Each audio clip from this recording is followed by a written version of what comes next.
Good morning. I'm just in the car about to go in for my first scan of this cycle. God, I don't even know what I'm up to. I'm really nervous because I'm hopeful. And I know that whenever I feel hopeful, that means I'm about to get slapped across the face. Anyone who's been through fertility knows what I'm talking about. More often than not, there's bad news coming, but I feel hopeful. And the reason I feel hopeful is because I'm back on my regular meds, and I've been feeling a lot of action in my ovaries. I've been feeling like there's stuff going on in there. So I'm hopeful that there's a few follicles, because I really would like to get enough eggs in one cycle to be able to defrost one store of sperm and use fresh eggs, because that's always worked better for us, using fresh eggs. But we need enough eggs that we're not going to waste any sperm, so it's a real tricky balance. And I'm just nervous because I'm hopeful, and I should never be hopeful.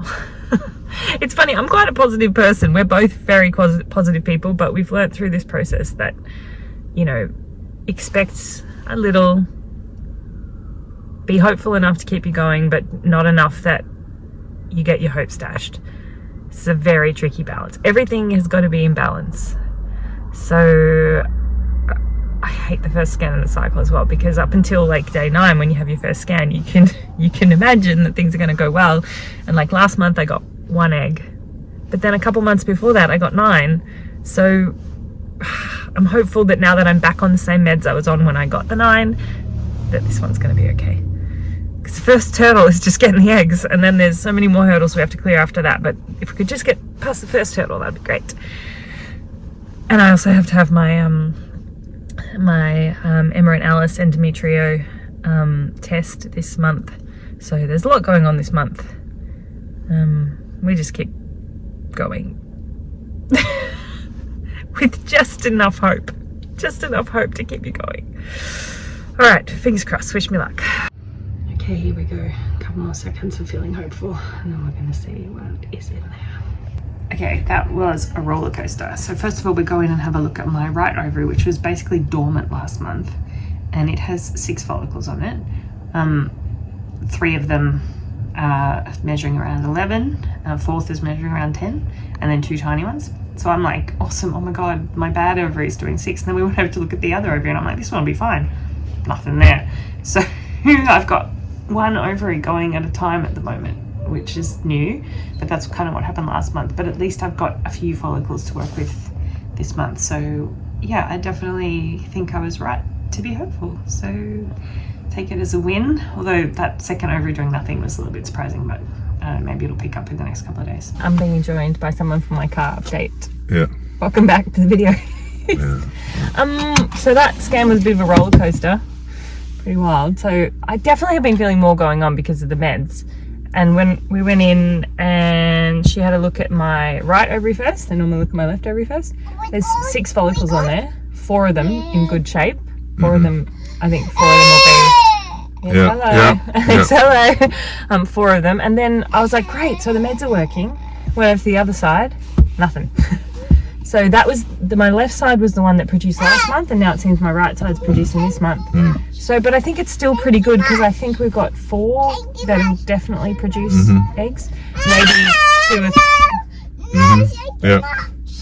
Thank you much. 3 that will maybe. So. All right. Well done. You just seem so over it. You over it? Yeah. Well, I was like, I want to be a little bit more hopeful. All right, we're going to have to get out of the car. I'm always hopeful. Yeah, but I think the meds work, and I think maybe next month will be really good, because I have to have the thing, you know, this month anyway. Yeah. Okay, we got to go. We're out. Bye-bye.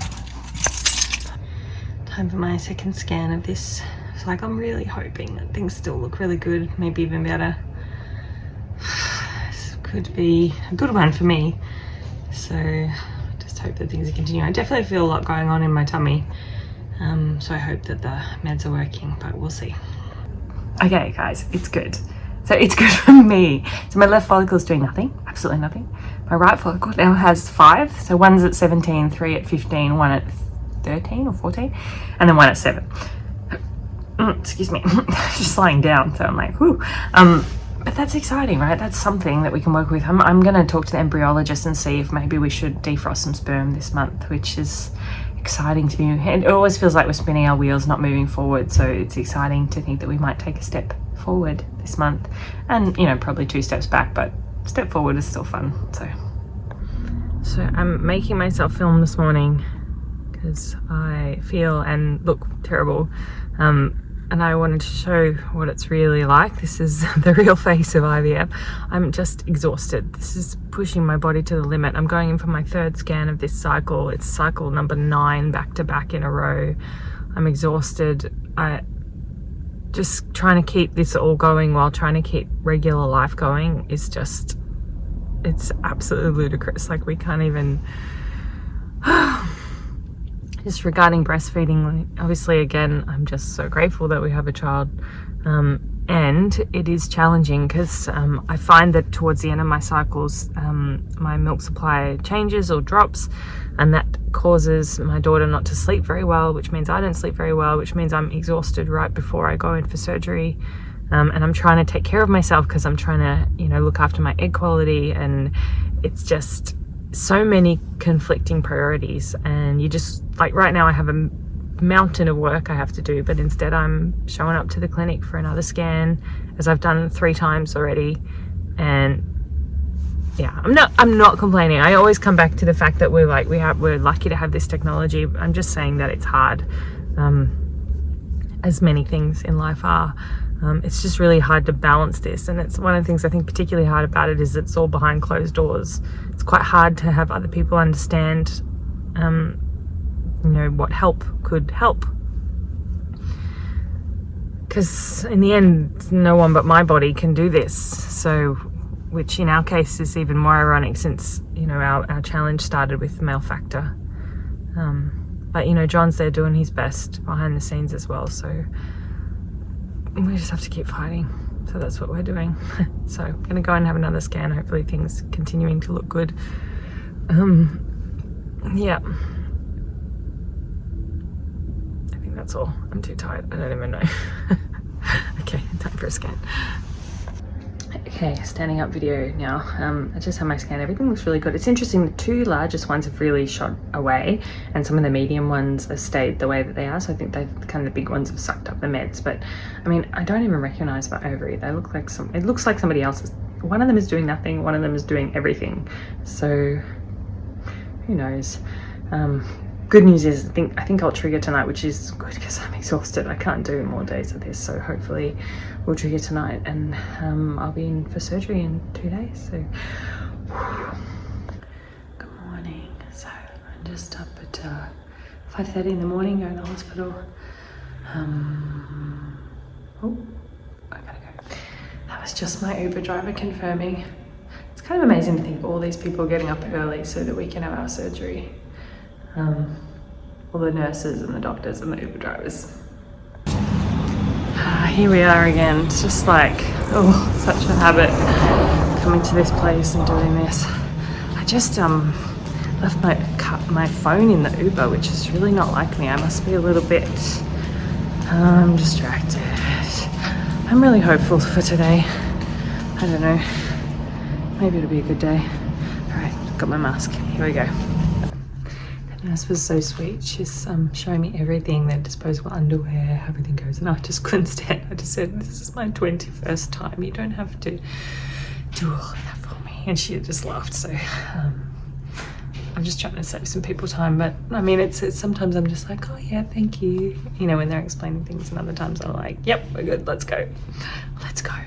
Still, my number 1 tip is to put all your clothes in your bag in the order that you're going to get dressed, and just turn them all in the right way and make it easier, as easy as possible for when you get to the other side and you're feeling like crap. So I'm awake. I'm just waiting for the doctor to come around with my results, but I'm awake, so there's a win. She's dying on the table. Yeah, just waiting. So we got 3 eggs, which is fewer than I hoped. I was hoping for 4 or 5. but 3 is not nothing. So apparently there was a 4th that they're taking back to the lab that they're gonna maybe use, but it doesn't sound like one that we want to use anyway. But I called John and we decided that we're still keen to go ahead because when we defrosted a good quality straw of sperm, we only found 11 sperm. So I have 7 in the freezer, 3 fresh. We still think it's worthwhile to go ahead to be able to use the 3 fresh. So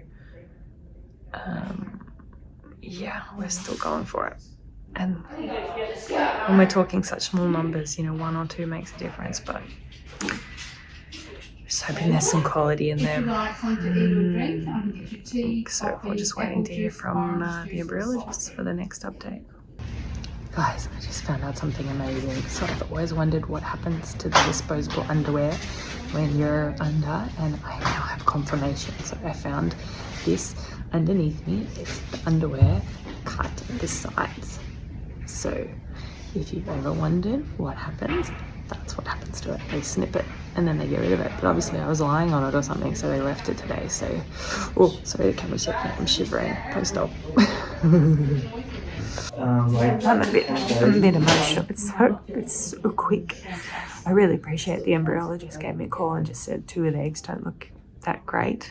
She said that technically they are mature, but they didn't look so good from the outside. They look okay on the inside, so they're probably fine. But I called John and we just decided that we shouldn't fertilise today because those fresh eggs are not going to be our best bet, and we have to go with the best bet. We can't just like have a crack because we can't get any more sperm, so we have to make sure it's the sperm, the little sperm that we do have is with the best possible eggs. So yeah, not fertilising today. So again, we'll try again next week. But we've got to be smart. We really got to be smart because we can't just take the risks that other couples can take. Who can just like jack off and get some sperm because we can't. So yeah, just a bit sad because I thought we were going to move forward today, but I genuinely believe that taking an extra month will put us in a better position.